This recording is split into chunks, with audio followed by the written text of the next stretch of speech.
We're now going to talk through the process of adding hazards to your hazard management register. Now there's two types of hazards that generally will be in most organisations. First of all, we're going to do a general hazard. This is something that could affect anyone in any location within your organisation. And this is going to be something like working at heights. Now, again, because this is a general hazard, it's not going to affect any particular division or department or location, so we'll leave all of those just in their default state. You could record who's asked you to make up this hazard register if necessary, if it's been a hazard reported by a visitor.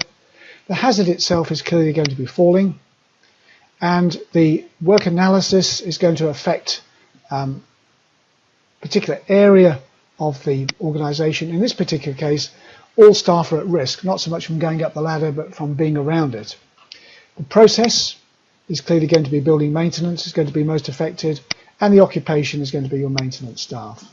Again, all of these values can be completed if you have them. If you don't worry. The only advice we can give you is that the more you analyse every single item within SafetyWare, the more chance you have of being able to report accurately. First of all, we have the date that we've recorded the transaction, and we can now have a little bit more information. For instance, we can now create an image we're going to attach to it, and we can add a piece of text that describes the risk a little bit more in detail.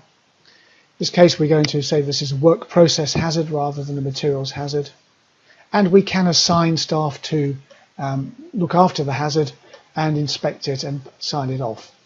The minimum information is good to start with, and that's what I've done. I can now save that hazard, and it's ready for use by anyone.